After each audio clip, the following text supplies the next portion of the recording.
chemicals division. And I always found in fundraising that the more someone is educated to the cause, that the more they would donate to it. So our job really as chairman and vice chairman of the Cleveland Jewish Community Federation was to educate the people where the money went, not just ask them for the money and say thank you, but to tell them where it's going, how it's going to help the people there in Israel to create a country of their own. Not that we wanted to go there and live personally, but just to help them create this state of Israel.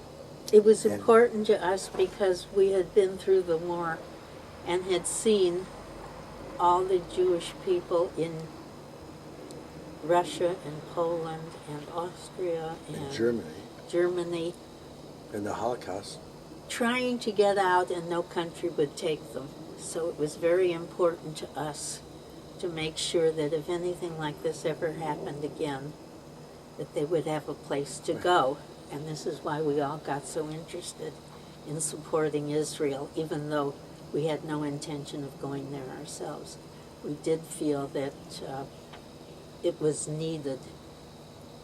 A homeland really for the Jewish people to go to call their own, that no one could throw them out of, as they did during the pogrom in Russia or in Poland, or the Nazis came in and tried to dislocate them from there and hit the terrible Holocaust. But mainly living through through that time made us aware that there was a need. For a homeland. Yes, in and Israel. I think the next generation didn't realize quite what it was. And that's why. And that's why we try to keep Right. it alive, and the that's story. Also, that's why the American Jewish community became so active in funding. And the Congress was very helpful, and many of the senators and congressmen in helping create the State of Israel. Mm-hmm. And President Truman.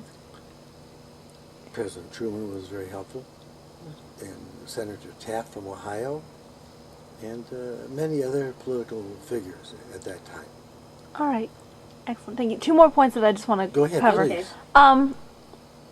About when in history when in... The years? Yeah, about what years... Are we talking about that they came over? Exactly. Thank you. That's okay. I figured that was Yes, one of the yes, things yes, you'd good. want to know.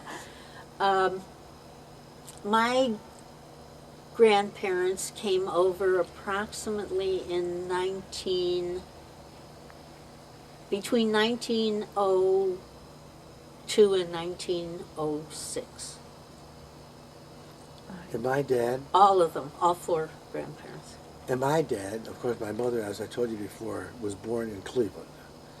My dad came over probably in about 1918 or so, right in that period of the First World War, probably 1918, 1920 or so. And he came over about the age of 17. So he was really not a young man when he came over. And then made money enough to send for his sisters and Yes, his mother and father. Yes. That was a normal standard operating procedure, kind of. One of the family would come to America and create some financial help and let the other part of the family then come over with their financial assistance. And sometime when we have time, I've heard so many stories about the most difficult problems people had in going through those countries and hiding out in those countries in order to get to a ship, to get to the United States. And it's even on the ship, they would be stowaways sometime on the ship in order to come to America. There's such a golden opportunity, they thought, and it turned out to be the land of the free, that they can... And the immigrant ships also, it was almost like being in the hold. They had, their beds were layered, one on top of the other. That's how they slept. almost like cattle Well, ship, you call it today. Just throw the people in there and try to survive the trip over the Atlantic Ocean, which was sometimes was just a desperate situation that developed. Now, give me one more question, Dora. Okay, all right. Growing up as Jewish Americans, how difficult was it? And because that was pretty much at a time when Judaism was, starting to be accepted in America as, an accepted in faith. our generation or our grandparents? And Now, in I our guess the mix. grandparents' generation, they tended to go into areas that were strictly Jewish areas. our grandparents went into Jewish areas. Polish people went into Polish areas.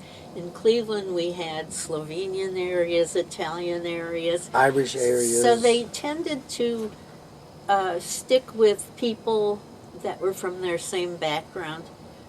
Each nationality would really have their own area, and they felt so comfortable because of the foods that they would eat together, and the togetherness, and Preserving their even to this culture. day, they have those kind of. So there wasn't areas. much mixing between the two, between any That's of that's the. in our parents' day.